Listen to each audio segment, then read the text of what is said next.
થરાદમાં ઔદ્યોગિક ક્ષેત્રે વિકાસને વેગ મળે તે હેતુથી થરાદ ખાતે 3 દિવસીય બિઝનેસ એક્સપોઝનું આયોજન કરવામાં આવ્યું છે। આ બિઝનેસ એક્સપોઝમાં 50થી વધુ વેપારીઓએ ભાગ લીધો છે। આયોજકોના જણાવ્યા અનુસાર 3 દિવસ દરમિયાન અંદાજે 40,000થી વધુ લોકો એક્સપોઝની મુલાકાત લેશે તેવી શક્યતા છે।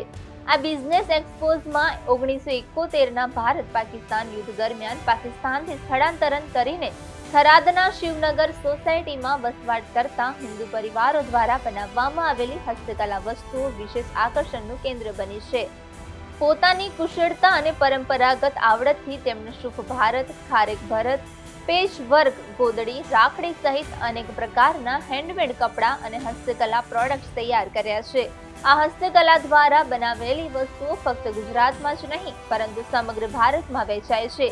તેમની અનોખી કળા અને ગુણવત્તાને કારણે ગુજરાત રાજ્ય તેમને ભારત સરકાર દ્વારા હસ્તકલા ક્ષેત્રે અનેક એવોર્ડથી પણ સન્માનિત કરવામાં આવ્યા છે।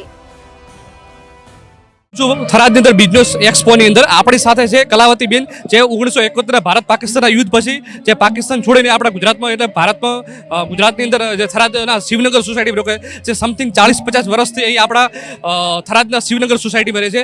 તેમની જાતે હસ્તકલા ભરત કલા જે તેમના વારસાગત પરંપરાગત રીતે બનાવે છે અને આપણે વિસ્તારથી તેમના પાસે માહિતી જાણીશું।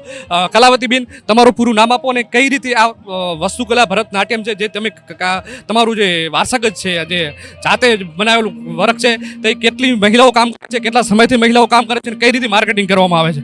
નમસ્કાર, મારું નામ કલાવતીબેન મનસુખભાઈ રાઠોડ છે। હું એમ તો અહીંયાની વહુવારી છું। પિછલે 25 વર્ષથી હું અહીંયા રહું છું, પણ શિવનગરની વસાવટ 1971 પછી થઈ છે। એક આપ અહીંયા જ્યારે આ મિની શિવનગર જોઈ રહ્યા છો તો મિની શિવનગરમાં જ્યારે તમે આમ એન્ટ્રી કરી હશે તો એક નાનો અમે અહીંયા ગાડો મૂક્યો છે, મિનિએચર તરીકે છે। આ એવા 300 ગાડો ઉપર 300 પરિવારો ત્યાં પાકિસ્તાન પારગરથી પલાયન કરીને અહીંયા આવ્યા હતા। 3 દિવસ નડાબેટ મેં રહ્યા પછી શિવનગર મેં અમારી વસાવટ થઈ। 10 વર્ષ પછી અમને નાગરિકતા મળી। અમે અહીંયા એક નાનો રસોડો અહીંયા મૂક્યો છે, જે લોકો ગાડા ઉપર ઘરવખરીની વસ્તુઓ લઈને આવ્યા હતા ત્યાં પણ અહીંયા મૂકવામાં આવી છે પ્રદર્શન માટે, આપ જોઈ શકો છો। પણ આ ગાડા સાથે લોકો પોતાની હુનર પણ સાથે લઈને આવ્યા હતા અને આ હુનરના બલબૂતે 54 વર્ષ મેં આપ જોઈ શકો છો કે શિવનગરના લોકોએ કેટલી આર્થિક રીતે સમૃદ્ધ અને પગભર થયા છે। મૂળ અહીંયા અમારા 4500ની વસ્તી છે, પણ અહીંયા 1800 જેવી બહેનો એવી છે જો પોતાને હુનરથી ઓળખાય છે અને 18 કારીગરો એવા છે જે રાષ્ટ્રીય અને પ્રદેશ લેવલના કારીગરો છે જો પોતાની હુનર થકી શિવનગરનું નામ ઊંચો કરી રહ્યા છે। આપ અહીંયા જ્યારે મિની શિવનગરની મુલાકાત લેશો તો સૌ પ્રથમ આપને અહીંયા સૂફ ભરત જોવા મળશે, જો અહીંયા લાઈવ ટેલિકાસ્ટ પણ થઈ રહ્યો છે। સૂફ ભરત છે, ખારેક ભરત છે, પેચ વર્ક છે, ગોદડી ઉદ્યોગ છે, પછી એ ગાલીચા બનાવવામાં આવે છે, રાખડીઓ બનાવવામાં આવે છે। અહીંયા નાના નાના એવા પ્રોડક્ટો બનાવવામાં આવે છે જે બહેનો ખુદ પોતાના મગજથી ડિઝાઇનો તૈયાર કરીને બનાવી રહી છે। અમારો જો હુનર છે સાહેબ દેશ અને વિદેશમાં પણ પ્રખ્યાત છે।